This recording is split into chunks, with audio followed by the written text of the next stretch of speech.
Good evening. Narmada kidney foundation आयोजित online diabetes workshop में मैं आप सबका स्वागत करती हूँ।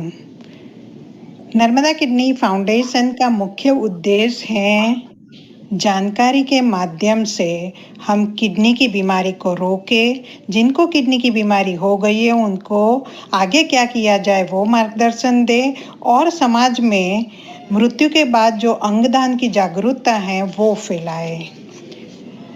मुख्य कोशिश तो यही है कि किडनी की बीमारी ही ना हो। डायबिटीज किडनी की बीमारी का मुख्य कारण है। कोरोना पैंडेमिक के पहले हम फिजिकली अलग अलग सोसाइटीज में और ऑर्गेनाइजेशन में जाके जानकारी देते थे। अब वो पॉसिबल नहीं है, इसीलिए ऑनलाइन वर्कशॉप्स चालू किया है। तो आज हम चर्चा करेंगे डायबिटीज एंड टेक्नोलॉजी और कैसे टेक्नोलॉजी ने डायबिटीज मैनेजमेंट चेंज किया है। Can everyone mute themselves? तो अब तक हमने डायबिटीज के लगते अलग अलग टॉपिक पे चर्चा की। पहले हमने ओवरव्यू दिया, फिर डायबिटीज को कैसे प्रिवेंट किया जाए, कैसे उसको मैनेज किया जाए, डाइट का रोल क्या है और कैसे डाइट को संभाले, फिर कोविड और डायबिटीज का क्या रिलेशन है उसके बारे में हमने चर्चा की। जो बच्चे लोग में डायबिटीज होता है, टीनेजर्स में होता है, उसके बारे में चर्चा की। और लास्ट वीक हमने डायबिटीज और हाई बीपी का क्या रिलेशन है उसके बारे में चर्चा की। तो ये सब जो टॉक्स हैं वो यूट्यूब पे अवेलेबल हैं, तो जिन्होंने मिस किया है वो यूट्यूब लिंक पे जाए और देख सकते हैं। तो आज का टॉपिक है diabetes and technology. And technology ने डायबिटीज मैनेजमेंट को काफी चेंज किया है और लाइफ इजी बन गई है टेक्नोलॉजी की वजह से। टेक्नोलॉजी मॉनिटरिंग सिस्टम में आई है, टेक्नोलॉजी इंसुलिन डिलीवरी। सब लोग दवाई पे नहीं रहते, टाइप 1 डायबिटीज रहता है उनको इंसुलिन ही लेना पड़ता है, और जिनको लंबे दर्जे का डायबिटीज है, कंट्रोल नहीं है, वो भी इंसुलिन पे रहते हैं क्योंकि वो काफी तक टाइप 1 के जैसे बिहेव करता है। तो टेक्नोलॉजी मॉनिटरिंग में आई है और technology delivery insulin delivery system में भी आई है। तो पहले हम देखेंगे मॉनिटरिंग सिस्टम में क्या टेक्नोलॉजी ने बदलाव किया है। जैसे डायबिटीज मैनेजमेंट एक बैलेंसिंग एक्ट है, न शुगर ऊपर रहना चाहिए न नीचे रहना चाहिए, दोनों ऊपर या नीचे दोनों में बॉडी को तकलीफ होती है और कॉम्प्लिकेशंस होते हैं। तो हमें उसको सही से बैलेंस करना चाहिए ताकि उसका कोर्स स्मूथ रहे। तो आप काफी सारे को पता होगा कि एबनॉर्मल वैल्यू क्या है। तो फास्टिंग शुगर जब भी 130 के ऊपर रहता है ग्लूकोमीटर से, या लैब में 100 के ऊपर रहता है, रैंडम ब्लड शुगर 200 के ऊपर रहता है, खाने के बाद का 2 घंटे बाद का शुगर अगर ग्लूकोमीटर्स में 180 के ऊपर या लेबोरेटरी में 140 के ऊपर रहता है, और 3 महीने का एवरेज जो हम HbA1c बोलते हैं या ग्लाइकोलेटेड हीमोग्लोबिन बोलते हैं, वो 6.5 के नीचे रहना चाहिए। अगर जो इसके ऊपर रहता है तो हम एबनॉर्मल वैल्यू बोलते हैं, और इन लोगों को कॉम्प्लिकेशंस होने का चांसेस ज्यादा रहता है। अभी मॉनिटरिंग सिस्टम में पहले हम ये सब टेस्ट कराने के लिए लेबोरेटरी में जाते थे, ब्लड ड्रॉ करेंगे, फिर दूसरे दिन रिपोर्ट आएगा, तब हमें मालूम पड़ेगा कि शुगर कैसा है। अब ग्लूकोमीटर्स है जो इंस्टेंट रीडिंग देता है, पर ये क्या है, वो ही टाइम का रीडिंग देता है। उससे भी अच्छी टेक्नोलॉजी आई है जो ग्लूकोज सेंसर बोलते हैं। तो ये एक ग्लूकोज सेंसर जो एक कॉइन के जैसा रहता है, और इसके बारे में मैं आगे चर्चा करूंगी। वो उसमें एक चिप रहती है जिसमें हर 15 मिनट में ऑटोमेटिक चेक होता है और शुगर का रीडिंग अंदर स्टोर होता है। और एक रीडर स्कैनर जैसा है जो शुगर के रीडिंग को स्कैन करता है। तो ये मॉनिटरिंग सिस्टम में इतना एडवांस हुआ है। अभी इसमें भी और एडवांस है, ग्लूकोमीटर्स में भी और एडवांस है, वो मैं आपको बाद में बताती हूँ। तो शुगर कंट्रोल अच्छा मतलब ऐसा नहीं है कि फास्टिंग शुगर चेक करो नॉर्मल है मतलब आपका शुगर नॉर्मल है। कई पेशेंट्स हमारे पास आते हैं फास्टिंग शुगर ही चेक करते हैं और वो नॉर्मल रहते हैं, तो वो फॉल्स होप में रहते हैं कि मेरा शुगर पूरे दिन नॉर्मल होगा। दूसरा पोस्ट लंच चेक करते हैं। अभी लेबोरेटरी में जाते थे तभी घड़ी घड़ी हम लेबोरेटरी में नहीं जा सकते, इसीलिए 2 ही शुगर चेक करते थे, फास्टिंग एंड पोस्ट लंच। तो अभी और एक HbA1c जो मैंने बताया कि 3 महीने का एवरेज देता है। तो एक ग्लाइसेमिक ट्रायड बोलते हैं। तो कई लोग ये 3 ही चीज चेक करते हैं, पर ये 3 चीज चेक करने में हमें जो शुगर ऊपर नीचे जाता है वो मालूम नहीं पड़ता है। जैसे ये इसमें देखो कि फास्टिंग जब भी चेक किया नॉर्मल रेंज में है, पोस्ट ब्रेकफास्ट चेक किया नॉर्मल रेंज में है, पर इन बिटवीन कितना ऊपर नीचे होता है। तो ये जो वेरिएबिलिटी है वो एक रिस्क फैक्टर है। चाहे आपका HbA1c नॉर्मल हो, पर अगर आपको ये वेरिएबिलिटी है तो वो ब्लड वेसल की जो लाइनिंग है उसको ज्यादा डैमेज करता है। तो वो डैमेज करके तो कॉम्प्लिकेशंस ज्यादा होते हैं। तो हमें, और ये चीज किस में दिखती है, शुरू के तबक्के में ये नहीं दिखती है वेरिएबिलिटी। शुरू में शुगर नॉर्मल रहता है, आपका पैनक्रियाज इतना डैमेज नहीं होता है, पर अगर शुगर एबनॉर्मल हुआ फिर भी हमने कोई काळजी नहीं ली, कोई एक्शन नहीं लिया और फिर अनकंट्रोल लंबे समय तक रहता है, तो पैनक्रियाज में जो इंसुलिन की फैक्ट्री है पैनक्रियाज, उसको ज्यादा जोर पड़ता है और वो धीरे धीरे बीमार होके मर जाता है। तो वो जो कंट्रोल होना चाहिए शुगर का वो नहीं कर पाता है। जिनको किडनी डिसीज की बीमारी है उनको शुगर लो होने का चांसेस ज्यादा है, और क्योंकि वो किडनी डिसीज डायबिटीज की वजह से ज्यादा होती है तो लंबे टाइम का डायबिटीज रहता है तो उनका हाई होने का भी चांसेस ज्यादा रहता है। तो वो अप एंड डाउन जो वेरिएबिलिटी बोलते हैं वो किडनी पेशेंट्स में भी ज्यादा है, लीवर पेशेंट्स में भी ज्यादा रहती है, क्योंकि लीवर का भी रोल है कि शुगर को अच्छा कंट्रोल करे। वो मैं अभी नेक्स्ट स्लाइड में बताती हूँ लीवर का क्या रोल है। और जिनकी फूड हैबिट्स एरेटिक रहती हैं, दवाई बराबर नहीं लेते, उनको भी ये वेरिएबिलिटी ज्यादा रहती है। तो ये वेरिएबिलिटी एक इंडिपेंडेंट रिस्क फैक्टर है। तो आप देखें ये पेशेंट के प्रोफाइल है, शुगर प्रोफाइल, उसमें लो है, अप है, तो बहुत ही वेरिएबल है। और उनका HbA1c देखो, A1c देखो सिर्फ 5.8 है, पर उनको लो शुगर होता है, उनको हाई शुगर होता है। तो ये नहीं होना चाहिए। तो ग्लाइसेमिक कंट्रोल मतलब ये नहीं है कि सिर्फ फास्टिंग शुगर, सिर्फ पोस्टप्रेंडियल शुगर और HbA1c इतना होना चाहिए। ग्लाइसेमिक कंट्रोल मतलब 5 थिंग्स पेंटेड बोलते हैं, जिसमें ग्लाइसेमिक वेरिएबिलिटी भी नहीं होनी चाहिए और शुगर लो भी नहीं होना चाहिए, क्योंकि लो शुगर पे हार्ट पे ज्यादा दबाव पड़ता है।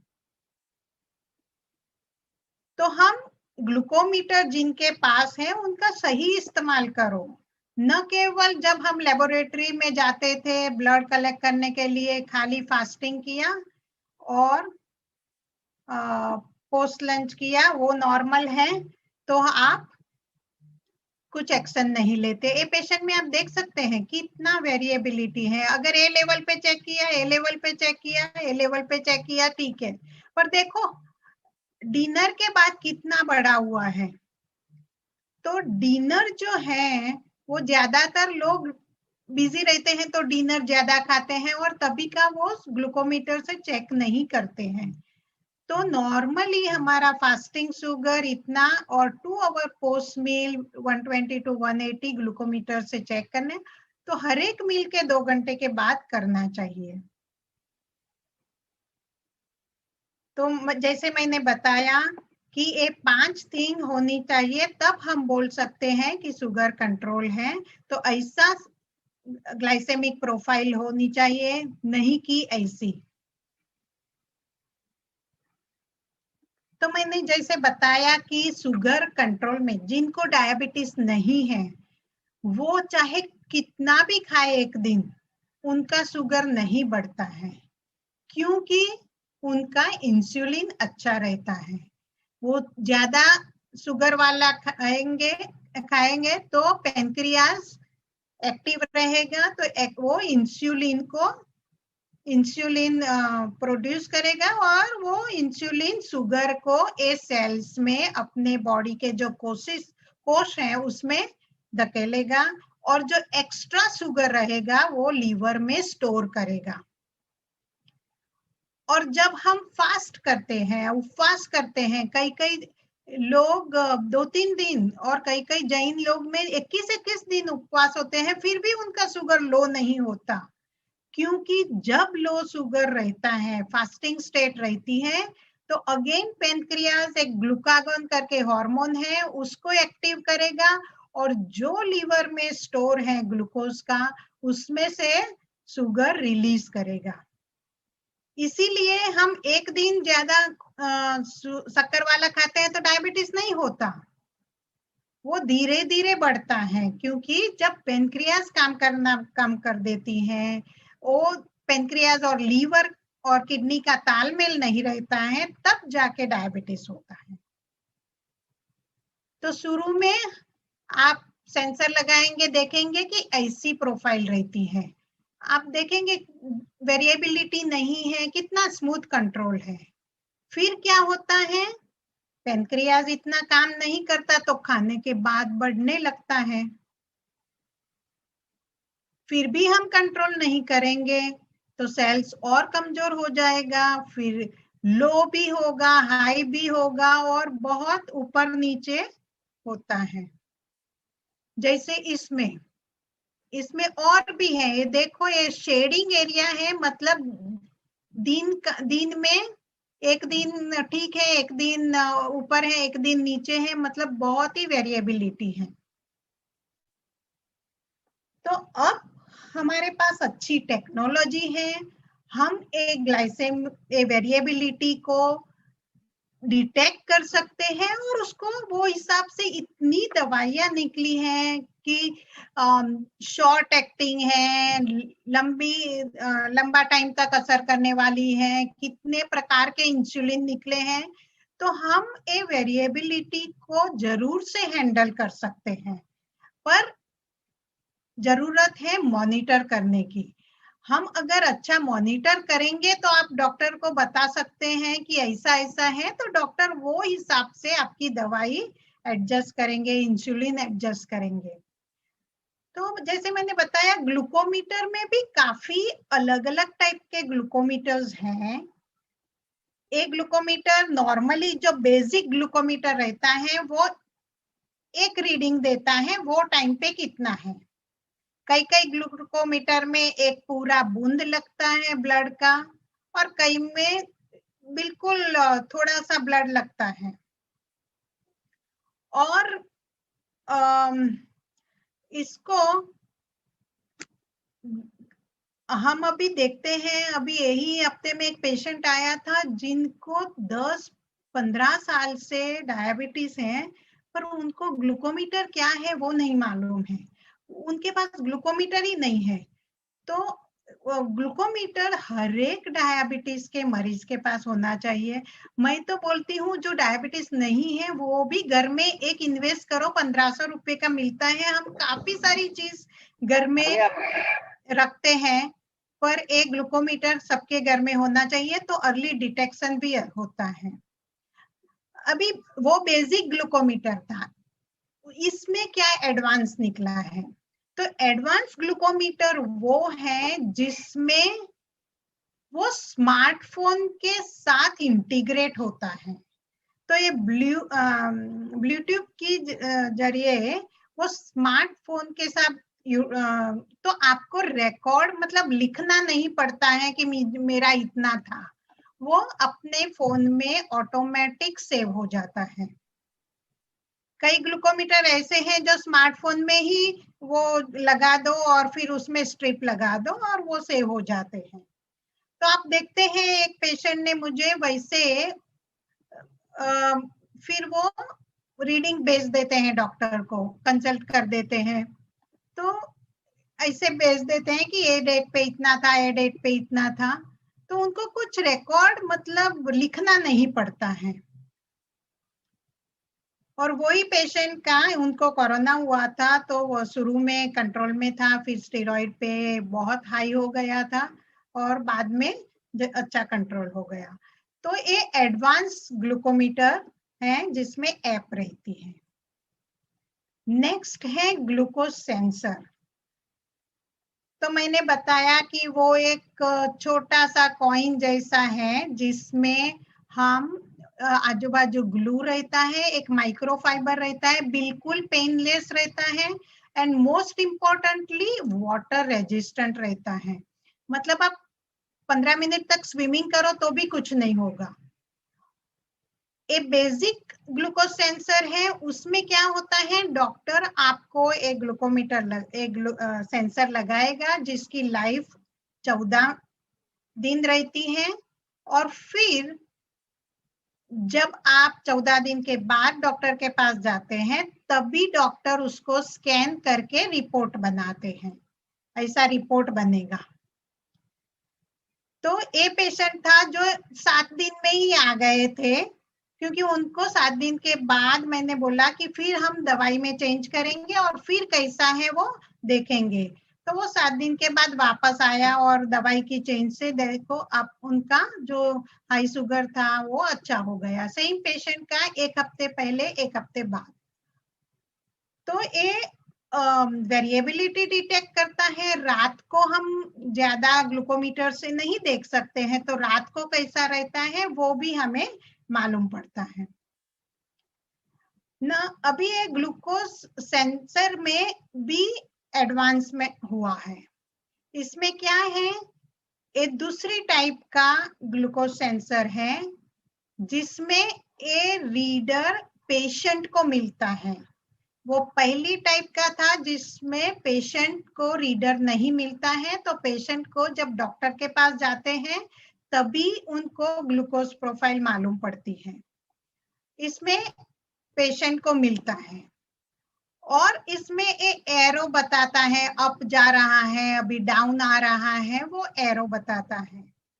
और दूसरी चीज इसमें ये रहती है कि समझो आपने सेंसर लगाया, ये 14 दिन रहेगा, फिर दूसरे 14 दिन फिर दूसरा सेंसर लगाएंगे, तो वो रीडर में पहले सेंसर का रिपोर्ट भी रहता है। तो ज्यादा से 90 डेज तक का ग्लूकोज का डेटा ए सेंसर पे ए रीडर में रहता है। इसकी कॉस्ट थोड़ी ज्यादा है, डबल कॉस्ट है वो ग्लूकोमीटर से, पर इसमें फैसिलिटीज भी ज्यादा है, तो जिसको वेरिएबिलिटी बहुत है उनके लिए ये काफी अच्छा है।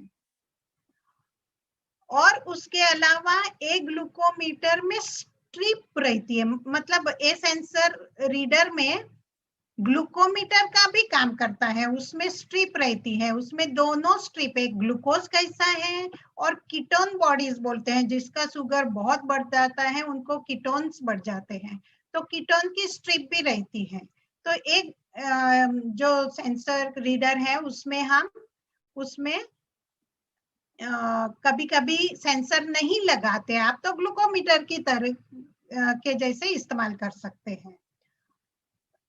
डेली पैटर्न के अलावा इसमें कितने टाइम तक वो रेंज में था उसका भी एनालिसिस ऑटोमेटिक होता है।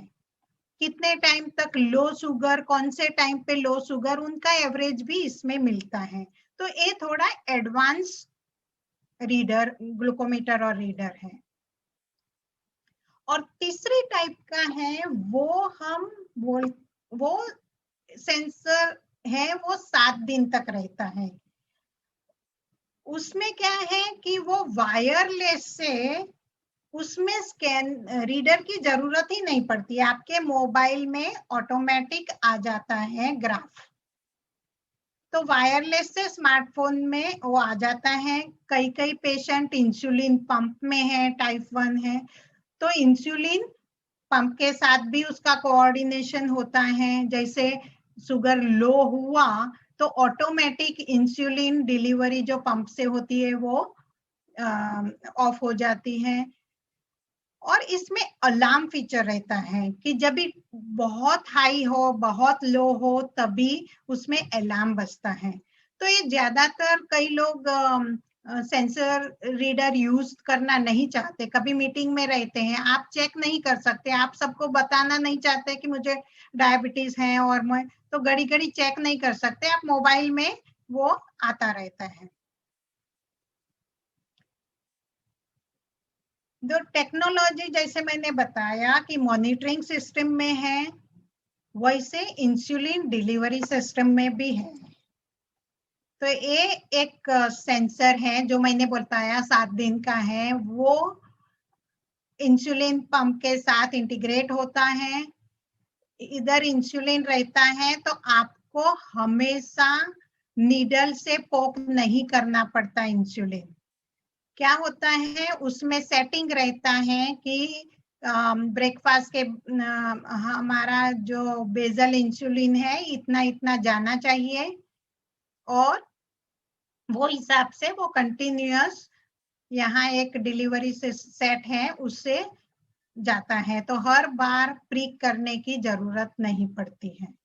पहले के जमाने में लोग नीडल भी डिस्पोजेबल नहीं थी, बॉयल नीडल बॉयल करना पड़ता था।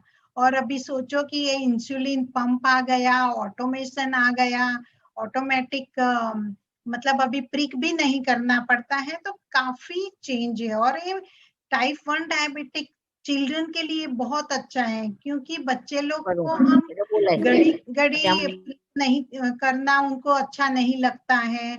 उनको उनकी फूड हैबिट्स रहती है, हम ज्यादा सेट नहीं कर सकते, तो हम डिटेक्ट कर सकते हैं इधर कैसा है, और वो हिसाब से इंसुलिन दे सकते हैं। अभी तो ऐसा भी है कि बच्चा स्कूल में गया है और ये मॉनिटरिंग सिस्टम पेरेंट्स को घर पे भी दिखती है, तो वो हिसाब से बच्चे को बोल सकते हैं। तो काफी एडवांस हुआ है टेक्नोलॉजी की वजह से डायबिटीज मॉनिटरिंग में, और डायबिटीज इंसुलिन जो देना है वो मैनेजमेंट में। यस, कॉस्ट ज्यादा रहती है, पर अगर आप डायबिटीज को अच्छा कंट्रोल नहीं करेंगे तो उसकी कॉम्प्लिकेशंस की कॉस्ट आप जो देखते हैं वो बहुत ही ज्यादा रहती है, और आपकी लाइफ एक्सपेक्टेंसी और क्वालिटी ऑफ लाइफ इतनी अच्छी नहीं रहती है।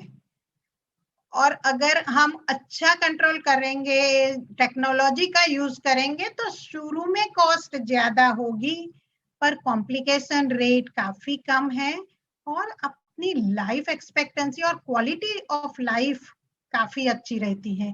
कई लोग डायबिटीज के साथ 20-20 साल, 30 साल पूरी जिंदगी अच्छी तरह जीते हैं, क्योंकि वो मॉनिटरिंग अच्छा करते हैं और वो हिसाब से एक्शन लेते हैं। तो approach is first of all diabetes ही नहीं होना चाहिए, तो हम ओबेसिटी और डायबिटीज को प्रिवेंट ही करना चाहिए। जैसे मैंने बताया कि घर में होना चाहिए ग्लूकोमीटर। जिनको फैमिली हिस्ट्री है उनको खास होना चाहिए, जो ओबीज हैं रेगुलरली चेक करना चाहिए, ताकि हम ए वेरिएबिलिटी को अवॉइड कर सके। शुरू से अच्छा कंट्रोल करेंगे तो फिर ज्यादा गोली की भी जरूरत नहीं पड़ेगी और अच्छा कंट्रोल कर पाएंगे और हमारे पैनक्रियास की हेल्थ अच्छी रख सकेंगे। तो good monitoring with glucometer sensor और रेगुलर फॉलोअप, क्योंकि इतनी अच्छी दवाइयां निकली हैं कि आपके ग्लाइसेमिक प्रोफाइल के मुताबिक शुरू में तो दवाई से ही ठीक हो जाता है। जो अनकंट्रोल्ड है उनको ही इंसुलिन की जरूरत पड़ती है और टाइप 1 डायबिटिक को इंसुलिन की जरूरत पड़ती है। पर इंसुलिन में भी काफी एडवांस अलग अलग टाइप के इंसुलिन हैं जो काफी टाइम तक वो कंट्रोल करते हैं। और टेक प्रॉपर एक्शन, वो बहुत जरूरी है। कई लोग चेक करते हैं हाई रहता है फिर भी कुछ एक्शन नहीं लेते, तो फिर चेक करने का फायदा क्या है। तो take proper action and see to it कि आपका डायबिटीज अच्छे से कंट्रोल रहे। तो control diabetes before it controls you. Thank you. और log on to our YouTube link for the previous workshop. आप एक फोन नंबर ले सकते हैं, नर्मदा किडनी फाउंडेशन के मेंबर बन सकते हैं और उसमें कई फायदे हैं। जिनको कोई भी सवाल है आप पूछ सकते हैं। प्लीज अनम्यूट करके आप सवाल पूछ सकते हैं। Hello ma'am, good evening. Good evening. ये मैम शुगर ये 2 मतलब घंटे बाद ही क्यों चेक करते हैं, इतना जानना था मुझे। तो नॉर्मली क्या होता है हमारे बॉडी में हाँ। कि पेनक्रियाज में इंसुलिन बनता है ना, तो हाँ। वो इंसुलिन 2 घंटे में नॉर्मल कर देता है। नॉर्मली इंसुलिन शुरू के थोड़ा इंसुलिन हमारे पेनक्रियाज में रेडी ही रहता है। तो हम जब खाना खाते हैं तब वो 2 ही मिनट में सिक्रेट हो जाते हैं और बढ़ने ही नहीं देता है। पर जब पेनक्रियास की हेल्थ इतनी अच्छी नहीं रहती है तो हमारे वो जो फर्स्ट फेज वाला रेडी इंसुलिन है वो नहीं रहता है और फिर वो शुगर बढ़ा देता है। तो 2 घंटे में नॉर्मल आ जाना चाहिए, वो नहीं आता है, तो हमें मालूम पड़ता है। तो अगर जो नॉर्मल आ गया मतलब आपकी पेनक्रियास की हेल्थ अच्छी है दवाई के बिना। और अगर नहीं आता है तो दवाई से नॉर्मल में रखना पड़ता है, क्योंकि ज्यादा टाइम तक एबनॉर्मल रहा तो हमारे ब्लड वेसल्स को वो नुकसान करता है। तो ये खाना खाने के 2 घंटे बाद हाई रहता है सबसे क्या? हाँ, तो वो हिसाब से आपके डॉक्टर आपकी दवाइयाँ वो हिसाब से चेंज करते हैं। कई पेशेंट ऐसी दवाई लेते हैं जो 24 कलाक करती हैं, पर जो खाने का शुगर है उसको कंट्रोल करने के लिए कोई दवाई नहीं होती है। तो वो आपका डॉक्टर आपको वो हिसाब से दवाई सेट करके देते हैं। और कोई सवाल? यस। हाँ, हेमलता गांधी તમારા પેશન્ટ છીએ। हाँ बोलो। હમણાં 2-3 દિવસથી ડાયાબિટીસ ઉપર નીચે થાય છે અને 271 સુધી ચાલુ જાય છે। हाँ, तो तमें जैसे मैंने बताया कि हाँ। हम कैसे ग्लूकोमीटर का सही इस्तेमाल करें, हाँ। अलग अलग टाइम पे करके आप कंसल्ट कर सकते हैं, क्योंकि वो हिसाब से हमें दवाइयाँ सेट करनी पड़ेगी। ठीक अच्छा, है। और दूसरा बीपी भी आज 2-3 दिन से ऊपर नीचे जाता है। वो आपकी फाइल देखना पड़ता है, ऐसे ये वर्कशॉप में इंडिविजुअल केस हम डिस्कस नहीं कर सकते। तो उसके बाद अपॉइंटमेंट लेना पड़ता हाँ, और अलग अलग टाइम पे सेट कर चेक करके आना चाहिए, एक ही रीडिंग करके नहीं आना चाहिए। जैसे मैंने बताया, हर एक मील के 2 घंटे के बाद और फास्टिंग, इतना तो बेसिक करना चाहिए। हाँ रोज करने की जरूरत नहीं है, हफ्ते में एक बार सब लोग ने करना चाहिए। जिनका इनिशियल स्टेज है वो महीने में एक बार करेंगे, 15 दिन में एक बार करेंगे, जिनका सेट है वो चलेगा। पर जिनको ऊपर नीचे होता है उनको कभी कभी 2-2 दिन में करना पड़ता है। हम तो रोज करते हैं। हाँ, तो पर एक्शन लीजिए ना। अगर रोज करेंगे पर एक्शन हम नहीं लेंगे तो फिर वो कॉम्प्लिकेशंस ज्यादा होती हैं। तो एक्शन वो में क्या, हिसाब से एक्शन में क्या दवाइयाँ ऊपर नीचे करनी पड़ती? हाँ, तो वो आप कंसल्ट करो तभी हम डिस्कस कर सकते हैं, क्योंकि फाइल देखनी पड़ती है। और कोई सवाल? Ma'am, yes. ग्लूकोमीटर का प्रॉपर यूज करने के लिए देखिए, खाना खाने में किसी को 10 मिनट लगते हैं, किसी को आधा घंटा भी लगता है। तो राइट, खाना कंप्लीट होने के बाद 2 घंटा गिनने का के स्टार्ट किया तभी से? कंप्लीट होने के बाद। Okay, thank you madam. Welcome. Madam, yes. Hello हाँ, बोलिए। मैडम, મારે પેન્ક્રિયાસમાં સ્ટેન્ડ મુકાવેલું છે, તો મને ડાયાબિટીસ કંટ્રોલ આવતો જ નથી। 2 મહિનાથી મારે દવા, ઇન્સ્યુલિન બધું જ ચાલુ છે। हाँ, तो इंसुलिन में भी कई टाइप का रहता है। शुगर कंट्रोल नहीं आ सकता, वैसा हो ही नहीं सकता। आप सेंसर लगाइए, वो हिसाब से आपका इंसुलिन एडजस्ट करेंगे तो शुगर कंट्रोल आना ही है। जो चीज शरीर में नहीं बनती वो बाहर अवेलेबल है, तो हम उसको वो हिसाब से बैलेंस करना है। वो 3 मंथ के बाद चेंजेस कराने बोला था, वो नहीं कराया तो होता है ज्यादा? आप जब अगर ज्यादा अप डाउन होता है तो 3 मंथ का शुगर आप मत दिखिए। मैंने बताया कि 3 मंथ का 5.8 होता है, पर जो लो और हाई होता है तो 3 मंथ वाला नॉर्मल रहता है। आप ग्लूकोमीटर का या सेंसर का इस्तेमाल जरूर करें। हेलो। Hello doctor. हाँ जी। हाँ, अभी जैसे खाना खा ले तो उसके बाद 2-3 घंटे के बाद वापस रात को भूख लगती तो क्या करना चाहिए? तो वो देखना चाहिए कि वो टाइम पे लो होता है ना जब भी शुगर, तो भी भूख लगती है, क्योंकि बॉडी ट्राई करेगा, सिग्नल देगा कि आप खाइए।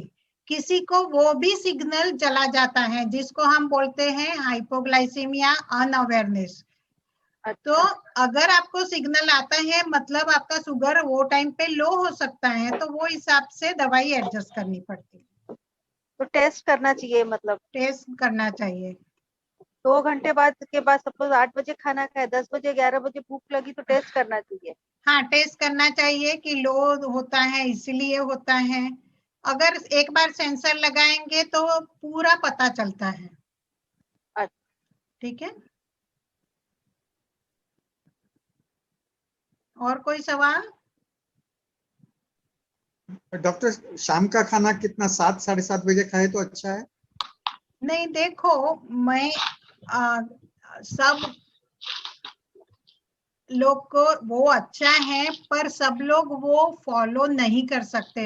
सब लोग को जैसे एक्सरसाइज करना अच्छा है, फार्म में काम करना अच्छा है, पर कई लोग कंप्यूटर पे रहते हैं, इतना बैठे हुए काम करना पड़ता है, तो उनके लिए अलग से टाइम निकालना पड़ता है।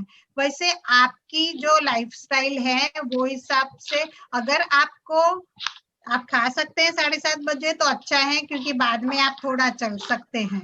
अगर आप नहीं कर सकते तो वो हिसाब से दवाई का टाइमिंग सेट करना पड़ता है। तो आप अपने डॉक्टर के पास जाओ, तभी आपका डाइट टाइमिंग और डाइट हिस्ट्री भी जरूर देना।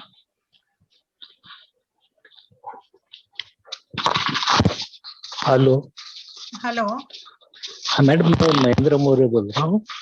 हाँ मैडम, आपने रिसेंटली मेरा इंसुलिन कम करके नाइट में मुझे यूरोपा 0.5 और ग्लाइकोमेट 500 चालू किया था। तो उसमें तो मॉर्निंग शुगर 70 तक आता है और आज तो 65 हो गया था। हाँ, तो आपका वो हिसाब से काम करना पड़ेगा डोज।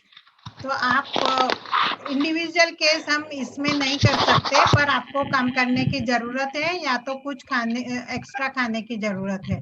पर बेहतर ये होगा कि अगर आपका वेट बढ़ता है तो फिर कई लोग क्या करते हैं, लो शुगर होता है खा लेते हैं क्योंकि उनको शुगर खाने को मिलता है तो अच्छा लगता है, और फिर वो फॉलो अप नहीं करते तो वो वेरिएबिलिटी बढ़ जाती है, उसमें एकदम से हाई जाता है फिर। तो वो हिसाब से आप अगर रोज ऐसा होता है तो आप की दवाइयां कम करनी पड़ेगी। ठीक है, और कोई सवाल? डॉक्टर, वेट लॉस का क्या रीजन हो सकता है? हेलो। हाँ, वेट लॉस का दो कारण, यस, दो कारण हो सकता है। एक है किसी का शुगर बहुत हाई है, उनको भी वेट लॉस होता है क्योंकि अपनी किडनी ट्राई करती है कि एक्स्ट्रा शुगर जितना हो सके उतना वो किडनी के यूरिन में निकालती है, और ये एक कैलोरी है शुगर। तो इतनी कैलोरी हमारी यूरिन में निकल जाती है, इसीलिए वेट लॉस होता है।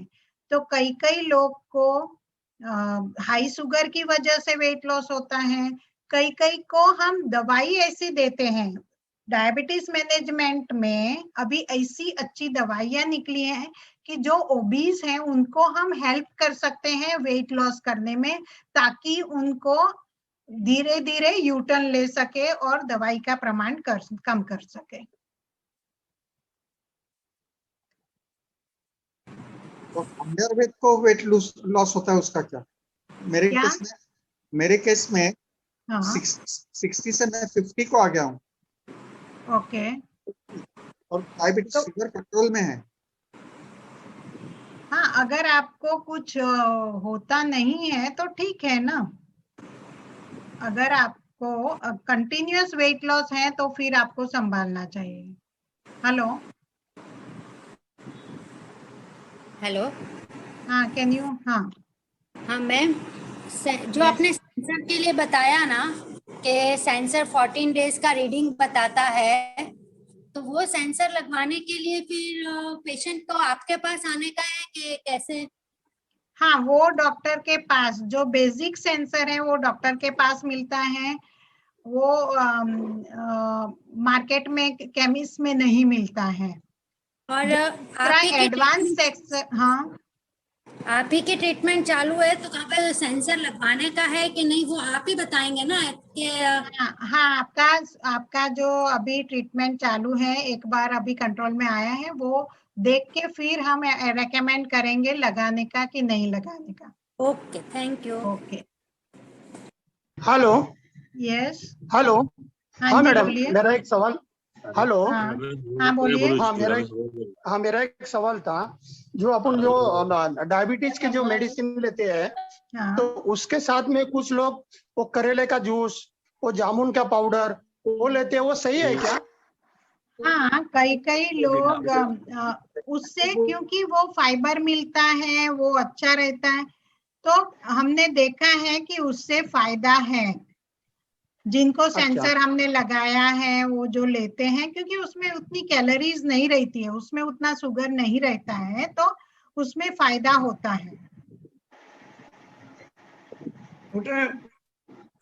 पर ऐसा नहीं होना चाहिए कि वो लेते हैं तो दवाई भी बंद कर दो।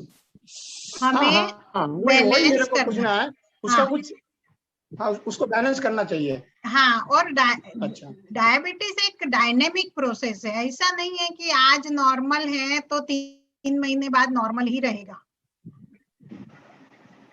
वो हमें ग्लूकोमीटर का फायदा वही है कि हम हफ्ते में एक बार ऐसा चेक कर देना चाहिए। कभी कभी इन्फेक्शन, फीवर देता है, बॉडी में इन्फेक्शन होता है, तो पहले शुगर बढ़ता है, बाद में इन्फेक्शन का मालूम पड़ता है। तो काफी सारी चीज हमें ब्लड शुगर से मालूम पड़ती है। जी।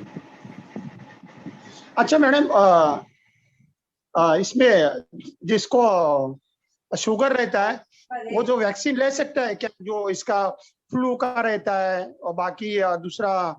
हाँ, तो रेगुलर जो एडल्ट वैक्सीनेशन है, जो हम बोलते हैं कि हर एक 60 इयर्स के आप पहले जो फ्लू का एवरी ईयर लेते हैं, न्यूमोनिया है, जो किडनी डिसीज के पेशेंट जिनको हाई चांस है, अस्थमा पेशेंट जिनको हाई चांस है न्यूमोनिया का, उनके लिए भी वैक्सीन निकला है। वैक्सीन ऐसी नहीं है कि सिर्फ बच्चे लोग को ही लेनी है, डायबिटीज वाले पेशेंट्स को लेनी चाहिए, इन्फ्लुएंजा लेनी चाहिए, न्यूमोनिया लेनी चाहिए, जिनको इन्फेक्शन का चांस ज्यादा है उनको।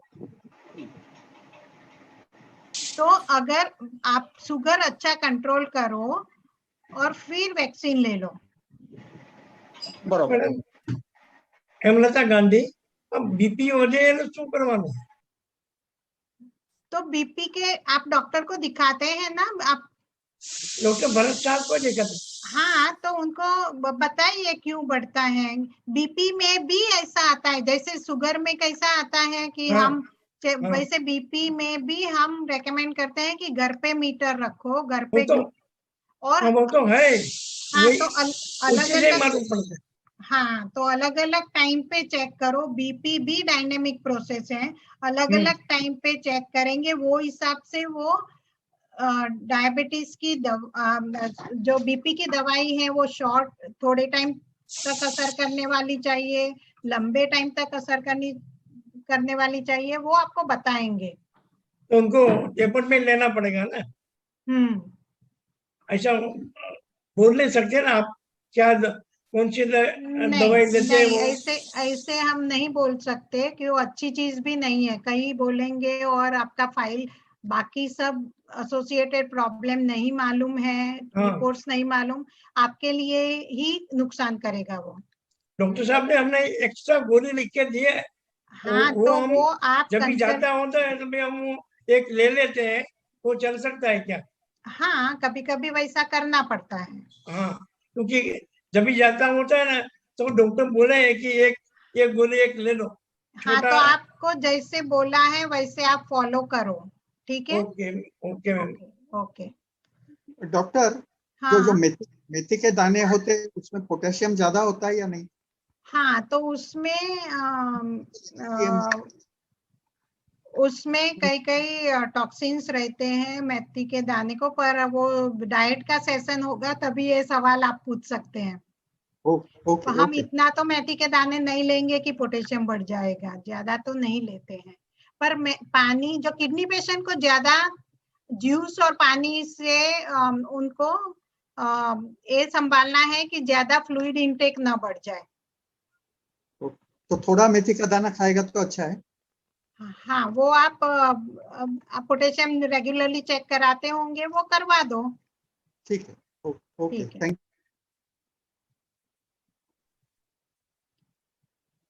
So if there are no more question, can we end this session? हाँ, तबियत बोलो वडोदरिया। Madam, this is हाँ, बोलो। આપણે ડાયાબિટીસ માં તમે જે ફ્રૂટ સજેસ્ટ કર્યા છે એમાં થોડું આગળ પાછળ થાય છે તો ફ્રૂટ બંધ કરવું ચાલુ રાખો, જેવા કે પપૈયું છે। तो जैसे ऐसा है, जो हाई ग्लाइसेमिक फ्रूट रहता है, अगर आप प्रमाण में खाएंगे और साथ में सलाद खाएंगे तो उसका ग्लाइसेमिक वैल्यू रहता है वो कम हो जाता है, उसका एब्सॉर्प्शन कम हो जाता है। तो आपको जो पसंद है वो आप फिर वो, जैसे मैंगो है आपने खाया है तो 2 घंटे बाद चेक करके देखो। अभी कई पेशेंट ऐसे आए हैं जो कंट्रोल में था पर ए सीजन में बहुत हाई शुगर लेके आते हैं, क्योंकि वो हिसाब से क्योंकि उनकी दवाई विदाउट मैंगो सेट की थी और अगर मैंगो लेते हैं तो वो हिसाब से सेट करनी पड़ती है। એટલે સમજો ફ્રૂટ લીધા પછી ક્વોન્ટિટી માં ધ્યાન રાખવું પડે ને પછી આપણે। રાઈટ। એટલે હવે ફ્રૂટ ઓછું વધતું કરાય કે પછી ઓમિટ કરાય કે પછી કઈ કરવાનો આઈડિયા કરો तो इसीलिए आप ग्लूकोमीटर का इस्तेमाल करो, आपको ही आंसर पता लग जाएगा। ठीक है, और कोई सवाल? Ma'am good evening. मैम ये ब्रेकफास्ट कितना जल्दी करना चाहिए? वही सवाल है कि ऐसा जरूरी नहीं है, आपकी जो पैटर्न है जो आपको सुटेबल होती है वो पैटर्न के मुताबिक डॉक्टर आपकी दवाई सेट करेंगे। दवाई का टाइमिंग, दवाई वो हिसाब से सेट करते हैं। Okay, thank you ma'am. Welcome.